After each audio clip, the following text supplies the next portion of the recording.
Hello all. April 2021க்கான current affairs பார்க்கலாம். நம்ம எல்லாருக்குமே தெரியும், ஏப்ரல் 19 தான் முதல் கட்ட வாக்குப்பதிவு நடைபெற்றது. தமிழகத்திலையும் வாக்குப்பதிவு நடைபெற்றது. தமிழகத்தில் 39 மக்களவை தொகுதிக்கான தேர்தலும், விளவங்கோடு அப்படிங்கிற இடத்துல மட்டும் சட்டப்பேரவைக்கான தொகுதி தேர்தலும் நடைபெற்றது அப்படின்னு தெரியும். இந்த முறை லோக்சபா எலெக்ஷனில் தமிழகத்தில் 69.46% வாக்குகள் பதிவு பெற்றது அப்படின்னு சொல்லியிருக்காங்க. இது எல்லாமே எலெக்ஷன் கமிஷன் சொன்ன அந்த ஒரு ப்ரிஸ்கிரைப்டு டேட்டாவை பற்றி தான் நம்ம சொல்லியிருக்கோம். ஸோ 69.46% வாக்குப்பதிவு சொல்லியிருக்காங்க. கடந்த ஆண்டுகளில் ஒப்பிடும்போது, அதாவது கடந்த தேர்தல் ஒப்பிடும் பொழுது இது 3% தேர்தலோட வாக்குப்பதிவு குறைஞ்சிருக்கு அப்படின்னு சொல்லியிருக்காங்க. அதிகபட்சமான வாக்குகள் தர்மபுரியில் 81.48% வாக்குகள் பதிவாக இருக்குது. அதே வேளையில் சென்னையில் பரவலாகவே மிகவும் குறைஞ்சுள்ளது. கடைசி இடத்துல எங்கே இருக்குன்னு பார்த்தீங்கன்னா, சென்னை சென்ட்ரல் மத்திய சென்னையில் 53%, அதற்கு முன்னாடி தெற்கு சென்னை சவுத்தில் 54.27% வாக்குகள் பதிவாயிருக்கு. இந்த டேட்டாலாம் என்கோர் அப்படிங்கிற ஒரு வெப்சைட்லேயும் ஒரு ஆப்லேயும் அவைலபிளாக இருக்குது. இதுக்கு யார் இதோட முழு பொறுப்பு அப்படின்னு பார்த்தீங்கன்னா, எலெக்ஷன் கமிஷன் ஆஃப் இந்தியா தான் இந்த வெப்சைட்டுக்கு முழு பொறுப்பு. இதில் இந்த டேட்டாலாம் உடனுக்குடனாக ஏற்றிட்டு இருக்காங்கல்ல. இதுக்கு என்னென்னா, ஒரு போல் எடுத்தோம்னா, ஒரு போலிங் சென்டர் எடுத்தோம்னா, அதில் ரிட்டர்னிங் ஆஃபீஸர் இல்லை அசிஸ்டன்ட் ரிட்டர்னிங் ஆஃபீஸர் அந்த மாதிரிலாம் இருப்பாங்க, இல்லை ஒரு மாவட்டத்துக்கு அப்படிலாம் இருப்பாங்க இல்லையா. ஸோ அவங்க தான் இதற்கான பொறுப்புகளை எடுத்துக்கிறாங்க. தென் இந்த தடவை நம்ம தமிழகத்தில் நடந்த தேர்தலில் பெண்கள் மட்டுமே நிர்வகித்த 1461 வாக்குச்சாவடிகள் இருக்குதுங்க. இதில் முக்கியமாக ஒரு 16 வாக்குச்சாவடிகளில் இளஞ்சிவப்பு நிற அலங்கரிப்போடு இருந்தது. இளஞ்சிவப்பு நிறம் அப்படின்னாலே அந்த பெண்களை டினோட் பண்ணுற மாதிரி அப்படின்னு சொல்லிட்டு, ஸோ பெண்களே முழுக்க இந்த வாக்கு மையத்தை நிர்வகிக்கிறாங்க. அதாவது அதில் போலிங் ஆஃபீஸர், தென் அதில் உள்ள எல்லாருமே பெண்களாக இருப்பாங்க, அதிகாரிகள். ஈவன் காவலுக்கு நிற்பாங்க இல்லையா, காவல் அதிகாரிகள், அவங்களும் முதற்கொண்டு எல்லாருமே பெண் காவலர்களாக இருந்திருக்காங்க அப்படின்னு சொல்லியிருக்காங்க. சென்னையில் இந்த மாதிரி பெண்களே 100 வாக்குச்சாவடிகளை நிர்வகிச்சிருக்காங்க. தமிழகத்தில் சென்னையில் அதுவும் தேர்தல் அலுவலராக ஒரு திருநங்கை அவர்கள் பணியாற்றியிருக்காங்க. திருநங்கை ராதா அவர்கள் தேர்தல் அலுவலராக சென்னையில் பணியாற்றியிருக்காங்க. இந்தியாவில் 3 புதிய கிரிமினல் சட்டங்கள் மிகவும் அவசியம் அப்படின்னு உச்ச நீதிமன்றத்தோட தலைமை நீதிபதி அவர்கள் கருத்து தெரிவிச்சிருக்காங்க. இந்த தகவல்கள்லாம் உங்கள் முன்னாடி எல்லாருக்குமே தெரியும். இந்த மாதிரி 3 புதிய சட்டங்கள் கொண்டு வந்திருக்காங்க. இதற்கு முன்னாடியே நம்மளோட புக்லலாம் கூட இருக்குது. 8th புக்கில் 9th புக்லலாம் என்னென்ன சட்டங்கள் இருக்குது அப்படின்னு இருக்குது. ஆங்கிலேயர் காலத்தில் இந்த சட்டங்கள் எல்லாமே அமலில் இருந்தது. அந்த சட்டங்களை தான் இன்று வரைக்கும் நம்ம நடைமுறைப்படுத்திட்டு இருக்கோம். இந்திய தண்டனை சட்டம், கிரிமினல் குற்றவியல் நடைமுறை சட்டம், இந்திய சாட்சிகள் சட்டம். இந்த சட்டத்திற்கு பதிலாக பாராளுமன்றத்தில் புதிய சட்டங்கள் நிறைவேற்றப்பட்டிருக்கு.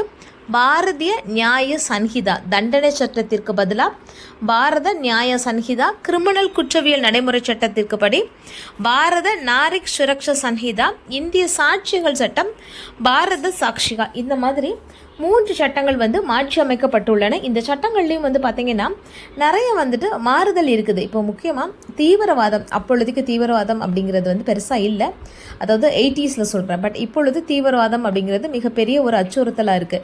ஸோ இந்த டெரரிசம், தீவிரவாதம் அப்படிங்கிறதுக்கு ஒரு ப்ராப்பரான ஒரு டிஃபைன் கொடுத்துருக்காங்க இதில். தென் ஹிட் அண்ட் ரன், இதுக்கு ஒரு பயங்கரமான தண்டனை இருக்குது. அப்போ இந்த ஹிட் அண்ட் ரன்லாம் கிடையாது. ஸோ அதுக்கு 10 வருடங்கள் வரைக்கும் தண்டனை இருக்குது அப்படின்னு சொல்லியிருக்காங்க. தென் இன்னொன்று என்ன அப்படின்னு பார்த்தீங்கன்னா, கள்ள நோட்டு, இந்த போலியான நோட்டு புழக்கத்தில் விடுறதுனால ஒரு நாட்டோட பொருளாதார மதிப்பு வெகுவாக குறைகிறது. ஸோ இதையும் கிரிமினல், அதாவது ஒரு தேச துரோக வழக்கு அளவுக்கு ஒரு பயங்கரமான வழக்காக இதில் போட முடியும் அப்படிங்கிற மாதிரி கூடுதல் நடைமுறைகள் எல்லாமே இந்த சட்டங்களில் இருக்குது. இந்த 3 சட்டங்களும் எப்பொழுது நடைமுறைக்கு வரும் அப்படின்னா, ஜூலை 1 நடைமுறைக்கு வரும் அப்படின்னு மத்திய அரசு தெரிவிச்சிருக்காங்க. ஸோ இந்த சட்டங்கள் 3மே வரவேற்கத்தக்கது, காலத்திற்கு ஏற்றாப்போல் ஒரு மாறுதல் வேண்டும் அப்படின்னு உச்சநீதிமன்றத்தின் தலைமை நீதிபதி அவர்கள் கருத்து தெரிவிச்சிருக்காங்க. தமிழகத்தில் வாக்குப்பதிவு முடிஞ்சிருச்சுன்னு பார்த்தோம். ஸோ இந்த வாக்குப்பதிவு இயந்திரங்கள் எல்லாமே ஒரு முறையான பாதுகாப்பின் கீழே தான் பாதுகாக்கப்பட்டிருக்கும். இது எல்லாமே வாக்கு எண்ணும் மையங்களில் 4 அடுக்கு பாதுகாப்பில் ஈடுபட்டிருக்காங்க. இந்த 4 அடுக்கு பாதுகாப்பு என்னெல்லாம் அப்படின்னு பார்த்தோம்னா, முதல் அடுக்கு மத்திய ஆயுதப்படை, 2ஆம் அடுக்கு தமிழ்நாடு சிறப்பு காவல் படை, 3ஆவது அடுக்கு சென்னை ஆயுதப்படை, தென் நான்காவது அடுக்கில் சென்னை காவல் சட்டம் மற்றும் ஒழுங்கு குற்றப்பிரிவு, தென் சிறப்பு பிரிவு காவல் படையினரால் இது பாதுகாக்கப்படுகிறது. சென்னை ஐஐடியில் 65வது நிறுவன தினம் வந்துட்டு கொண்டாடியிருக்காங்க. ஸோ சென்னை ஐஐடி வந்துட்டு எப்போ ஆரம்பித்தாங்க அப்படின்னு தெரிஞ்சதாக கமெண்ட் பண்ணுங்கள். இது ஒரு மிகப்பெரிய தலைவரோட முயற்சியால் தான் இந்த ஐஐடி அப்படிங்கிற ஒரு கழகமே வந்துட்டு உருவாக்கப்பட்டது. அந்த தலைவர் யார் அப்படின்னு தெரிஞ்சதாலும் கமெண்ட் பண்ணுங்கள். இந்திய அளவிலான தரவரிசையில் மாநில கல்லூரி 3வது இடம் பிடித்துள்ளது. எஜுகேஷனல் வேர்ல்டு அப்படிங்கிற ஒரு இது வந்துட்டு ஒரு நிறுவனம் சிறந்த உயர்கல்வி நிறுவனங்கள் எவையெல்லாம் அப்படின்னு சொல்லிட்டு பட்டியலிட்டிருக்காங்க. 2024 மற்றும் 2025க்காக இந்தியாவில் தான் பண்ணியிருக்காங்க. இது எதனோட அடிப்படையில் அப்படின்னு பார்த்தீங்கன்னா, ஆசிரியர்களோட திறன், நலன், மேம்பாடு, பாடத்திட்டம், சிலபஸ், அவங்க எப்படி சொல்லி தர்றாங்க, தென் அவங்களோட கரிக்குலம் எப்படி இருக்குது, எக்ஸ்ட்ரா கரிக்குலர் ஆக்டிவிட்டீஸ் எப்படி இருக்குது, இதனால் அவங்களுக்கு ஜாப் ஆஃபர் எப்படி கிடைக்குது, அந்த காலேஜோட இன்ஃப்ராஸ்ட்ரக்சர் எப்படி கிடைக்குது, இந்த மாதிரி பலகட்ட க்ரைட்டீரியாலாம் வச்சு தான் தேர்ந்தெடுத்திருக்காங்க. அதில் மாநில கல்லூரி வந்து 3வது இடம் பிடிச்சிருக்கு இந்திய அளவில். தமிழ்நாடு அளவில் வந்துட்டு இது முதல் இடம் பிடிச்சிருக்கு. IRDAI removes age bar for purchasing health insurance. இப்போது இந்த ஹெல்த் இன்சூரன்ஸுங்கிறது இந்த காலகட்டத்தில் ரொம்ப ரொம்ப இன்றியமையாத ஆயிடுச்சு இல்லையா?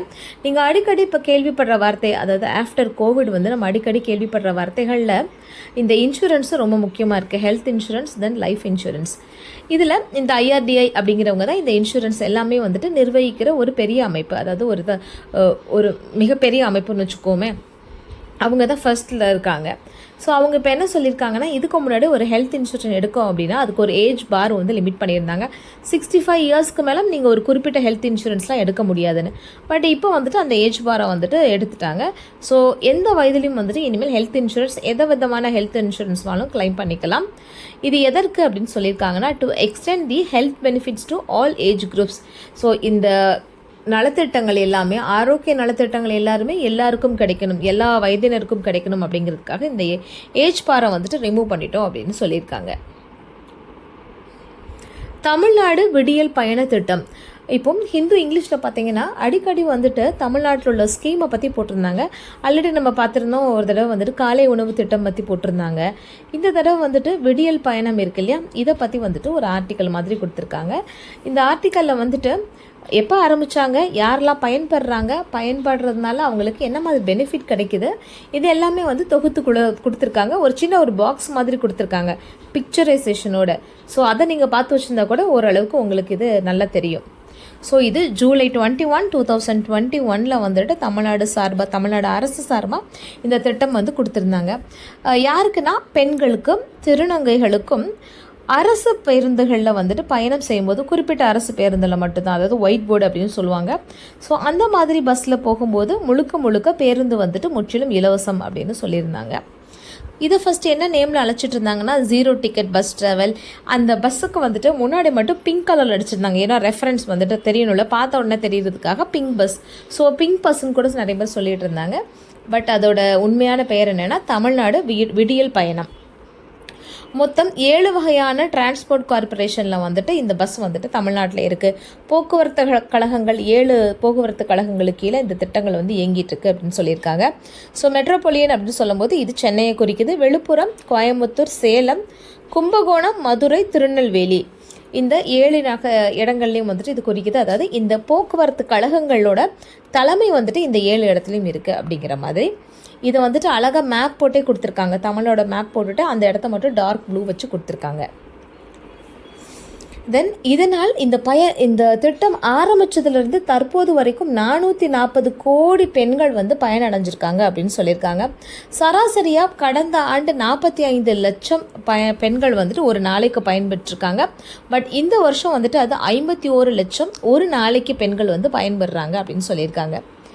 அதிகபட்சமாக சென்னையில் வந்துட்டு 89 crore பீப்புள் வந்துட்டு பயன்பெற்றிருக்காங்க. தென் அதுக்கு அடுத்து வந்துட்டு கும்பகோணத்தில் 81 கோடி மக்கள் வந்துட்டு பெண்கள் வந்து இதனால் பயனடைஞ்சிருக்காங்க அப்படின்னு சொல்லியிருக்காங்க. ஆல்ரெடி தமிழ்நாடு கவர்மெண்ட் வந்துட்டு ஒரு டேட்டா கொடுத்துருந்தாங்க. இந்த விடியல் பயணம் திட்டத்தினால் ரூபாய் 888 அளவுக்கு வந்துட்டு ஒரு பெண்கள் வந்து மாத வருமானத்தை வந்து சேமித்து வைக்கலாம் அப்படின்னு சொல்லியிருந்தாங்க. பட் இந்த சர்வேயில் என்ன கொடுத்துருக்காங்கன்னா, இந்த விடியல் பயண திட்டத்தினால் 400 - 500 ரூபாய் ஒரு மாதத்திற்கு ஒரு பெண்ணுக்கு வந்துட்டு சேமிப்பாக இருக்கிறது அப்படின்னு சொல்லியிருக்காங்க. Then Tamil Nadu now closer to eliminating lymphatic filariasis, யானைக்கால் நோய் அப்படின்னு சொல்லுவோம் இல்லையா, இந்த நோயை வந்து எலிமினேட் பண்ணுறதுல தமிழ்நாடு வந்து வெகு பக்கத்தில் இருக்குது அப்படின்னு ஸோ மிக விரைவில் வந்து இந்த நோயோட தாக்கத்துலேருந்து நம்ம வெளியில் வந்துடுவோம் அப்படின்னு சொல்லியிருக்காங்க. இதற்காக இவங்க நிறைய திட்டங்கள் வந்து கொண்டு வந்திருக்காங்க. இப்போ காச நோய், எய்ட்ஸ் இதுக்கெல்லாம் வந்துட்டு கூட்டு மருந்து திட்டம், ஒருங்கிணைந்த மருந்து திட்டம், இந்த மாதிரியெல்லாம் இருக்குல்ல, அது மாதிரி இதுக்கு மாஸ் ட்ரக் அட்மினிஸ்ட்ரேஷன் அப்படின்னு சொல்லிட்டு ஒரு திட்டம் கொண்டு வந்திருந்தாங்க. இது முதல்ல ஒரு பைலட் வெர்ஷனாக வந்துட்டு 1996 கடலூரில் இருந்தது. அது ரொம்ப வெற்றிகரமாக இருந்ததுனால 98 வந்து தமிழ்நாடு முழுவதும் கொண்டு வந்தாங்க. பட் இப்போ இந்த திட்டத்தை முன்னோடியாக வச்சு WHO உலகம் முழுவதும் வந்து இதே மாதிரி ஒரு திட்டத்தை வந்து இம்ப்ளிமெண்ட் பண்ணிகிட்ருக்காங்க. இதனால் வந்துட்டு நம்மளோட இந்த ரேட் புதுசாக வரும் இல்லையா நோய், அதோட ரேட் வந்துட்டு 0.1% கீழே வந்து குறைஞ்சிருக்கு அப்படின்னு சொல்கிறாங்க. எக்ஸைஸ் பூர்வி லெஹார், இது வந்துட்டு இந்தியன் நேவியோட ஒரு இதில் இந்தியன் நேவியிலேருந்து ஆழ்கடலில் உள்ள அந்த விமானம் ஆழ்கடல் கப்பல்கள், தென் கப்பல் போக்குவரத்தில் உள்ளது, தென் விமானம் தாங்கிய கப்பல்கள் எல்லாமே வந்துட்டு இதில் பார்ட்டிசிபேட் பண்ணியிருக்காங்க. இதோட நோக்கம் என்ன அப்படின்னா, இந்தியன் நேவி எப்பொழுதுமே எந்நேரம் வேணாலும் எந்த அட்டாக் வேணாலும் நடந்தாலும் அதை எதிர்த்து போராடுவதற்கு தயாராக உள்ளது அப்படிங்கிற மாதிரி. ஸோ இது ஒரு ப்ரிப்பேர்னஸ் தான். மரிடைம் செக்யூரிட்டி, கடலோர பாதுகாப்பு இருக்கு இல்லையா, அதற்காக எப்பொழுது அச்சுறுத்தல் ஏற்பட்டாலும் இந்தியன் நேவி எப்பொழுதுமே தயாராக இருக்கும் அப்படிங்கிறதுக்காக ஒரு ஒத்திகை நிகழ்ச்சி நடத்தியிருக்காங்க. தென் இது ஒரு ஆர்டிக்கலுங்க, why are sugary processed foods are harmful. இப்போது சமீபத்தில் பார்த்தீங்கன்னா பேப்பர் அடிக்கடி பார்த்துருப்போம், இந்த ஹெல்த் ட்ரிங்க்ஸ் அப்படின்னு சொல்லிட்டு காம்ப்ளான், ஹார்லிக்ஸ், இந்த மாதிரிலாம் போன்விட்டா இருக்குல்ல, இது எல்லாமே அமேசான் வெப்சைட்டில் வந்துட்டு ஹெல்த் ட்ரிங்க் அதுக்கு கீழே இருந்தது. ஸோ இதுக்கு எதிராக வந்துட்டு கோர்ட்டில் கேஸ்லாம் இருக்கும்போது இந்த மாதிரி அதை வந்து ஹெல்த் ட்ரிங்க்னு சொல்லக்கூடாது அப்படிங்கிற மாதிரி கூட சொல்லியிருந்தாங்க. இப்போ என்ன சொல்லியிருக்காங்க அப்படின்னா, இதை பற்றி ஒரு ஆர்டிக்கல் இருக்குது, food safety and standards and advertisement and claims regulation 2008. இதன்படி வந்துட்டு சுகர் அப்படிங்கிறது லெஸ் தென் 5 கிராம்ஸ் தான் இருக்கணும். 100 கிராம்ஸ் வந்து அந்த ப்ராடக்ட் இருந்ததுன்னா அதில் லெஸ் தென் 5 கிராம்ஸ் இருக்கிறது தான் வந்துட்டு லோ இன் சுகர். இதுதான் ஹெல்த் அப்படிங்கிற ஒரு ஹெல்த்தி ப்ராடக்ட் அப்படிங்கிற டேர்ம்ஸ்க்கு கீழே வரும். பட் நீங்கள் சொல்கிற நம்ம இந்த மால்ட்டெல்லாம் குடிக்கிறோம் இல்லையா, மால்ட் கலந்து குடிக்கிறது, இல்லை ஒரு குழந்தைங்களோட செர்லாக், நான்ப்ரோ, இதிலெல்லாம் வந்துட்டு பார்த்திங்கன்னா ரொம்ப அதிகமாக இருக்குது. ஈவன் ஸ்கூப்லேயே வந்துட்டு அதிகமாக 20 கிராம்ஸ் வரைக்கும் இருக்குது. ஸோ அதெல்லாம் வந்துட்டு ஹெல்த்தி ட்ரிங்க் அப்படிங்கிற கேட்டகரியில் வராது. ஸோ ஹெல்த்தி ட்ரிங்க் அப்படிங்கிற அந்த டேக் கொடுக்குறது வந்து ப்ராப்ளமேட்டிக்காக கொடுக்கக்கூடாது, ப்ராப்பராக கொடுக்கணும். 100 கிராம் ப்ராடக்ட்ஸுக்கு 5 கிராம்ஸுக்கும் குறைவாக இருக்கிறது தான் லோ இன் சுகர், அதுதான் ஹெல்த்து அப்படின்னு ஒரு டேக் போட முடியும் அப்படின்னு சொல்லியிருக்காங்க. WHO ரெக்கமெண்டேஷன் என்ன சொல்லியிருக்காங்கன்னா, ஒரு நாளைக்கு ஒருத்தருக்கு 25 கிராம்ஸ் ஆஃப் சுகர் எடுத்துக்கலாம், அப்படி இல்லைனா 6 டீஸ்பூன்ஸ் ஆஃப் சுகர் எடுத்துக்கலாம். ஸோ இதுதான் க்ரைட்டீரியான்னு கொடுத்துருக்காங்க. இதே மாதிரி சால்ட்டுக்கும் இருக்கும், என்னென்னா 1 டீஸ்பூன் ஆஃப் சால்ட் இல்லைனா 5 கிராம்ஸ் ஆஃப் சால்ட் அப்படிங்கிறதான் வந்துட்டு கேட்டகரியாக இருக்குது. Then India delivers first batch of BrahMos supersonic missiles to Philippines.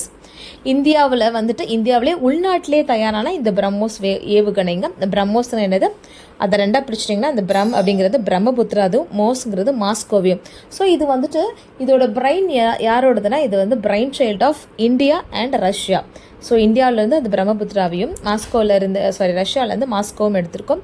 So first பேட்சை வந்து நம்ம ஃபிலிப்பைன்ஸுக்கு டெலிவரி பண்ணியிருக்கோம். Fossils of huge prehistoric snake found in ஹச் மைன். IIT ரூர்கேயில் உள்ள ஆர்கியாலஜிஸ்ட் வந்துட்டு ரீசெண்டாக ஒரு ஆர்கியாலஜிஸ்ட் பண்ணாங்க. அந்த எக்ஸிபிஷன் அவங்க கண்டுபிடிச்சது ஒரு பெரிய ஸ்னேக், அதோட ஃபாசில் கண்டுபிடிச்சிருக்காங்க. இது ப்ரீ ஹிஸ்டாரிக் ரீஜனில் இருந்திருக்கும் அப்படின்னு சொல்கிறாங்க. 47 மில்லியன்ஸ் அகோ வந்துட்டு இது வந்து இருந்திருக்கு அப்படின்னு சொல்கிறாங்க.